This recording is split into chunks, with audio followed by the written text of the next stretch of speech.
Saint Thomas Aquinas मध्य युग का सबसे महान धर्म मीमांसक था। 13वीं शताब्दी के मध्य में अरस्तु की अमरकृत पॉलिटिक्स का लैटिन अनुवाद प्रकाशित हुआ, जो कई शताब्दियों से अज्ञात रही थी। एक्विनास इससे बहुत प्रभावित हुआ। उसने अरस्तु के दर्शन को मसीही धर्म की मान्यताओं के साथ समन्वित करके धर्मशास्त्रीय, नैतिक और राजनीतिक सिद्धांतों की ऐसी प्रमाणिक प्रणाली विकसित की जो रोमन कैथोलिक शिक्षाओं का आधार बनी। प्राकृतिक कानून का सिद्धांत। अपनी प्रसिद्ध कृति सम्मा थियोलॉजिया के अंतर्गत एक्विनास ने 4 तरह के कानून की पहचान की: शाश्वत कानून, प्राकृतिक कानून, दिव्य कानून, मानवीय कानून, सकारात्मक।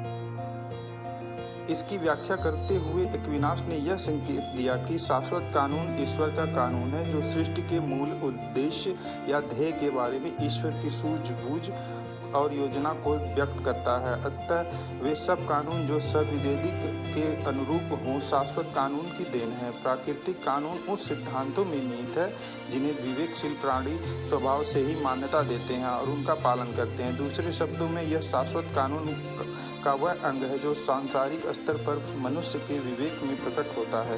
दिव्य कानून ईश्वर के धर्मदेशों में निहित है, जिनका ज्ञान धर्म ग्रंथों के माध्यम से प्राप्त होता है।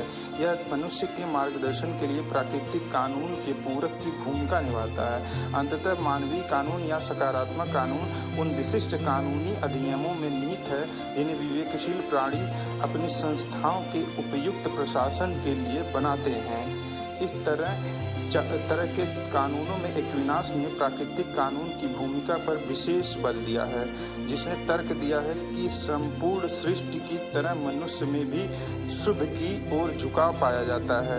अतः वे आत्मरक्षा के साथ साथ अपनी संतान के पालन पोषण का दायित्व भी संभालते हैं। उनकी सबसे महत्वपूर्ण प्रवृत्ति है ईश्वर के बारे में सत्य की जिज्ञासा और सामाजिक जीवन। मनुष्य स्वभाव से धार्मिक, सामाजिक और राजनीतिक प्राणी है। वह एकमात्र सचेतन और विवेकशील प्राणी है। प्राकृतिक कानून केवल मनुष्य की विशेषता है, जो उसे अज्ञान से परे रहने और अपने सहचरों को कोई हानि न पहुंचाने की प्रेरणा देता है। अतः सब मनुष्य के लिए सत्य और न्यायोचितता का एक ही मापदंड है, जो सबको समान रूप से विदित होता है।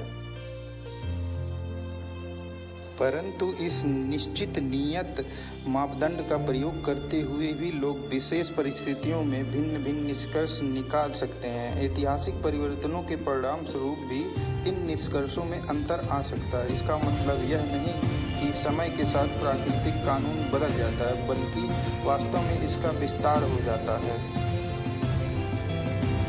एक्विनास का एक और महत्वपूर्ण योगदान यह है कि उसने प्राकृतिक कानून की संकल्पना को अंतर्राष्ट्रीय संबंधों के क्षेत्र में लागू करने का भी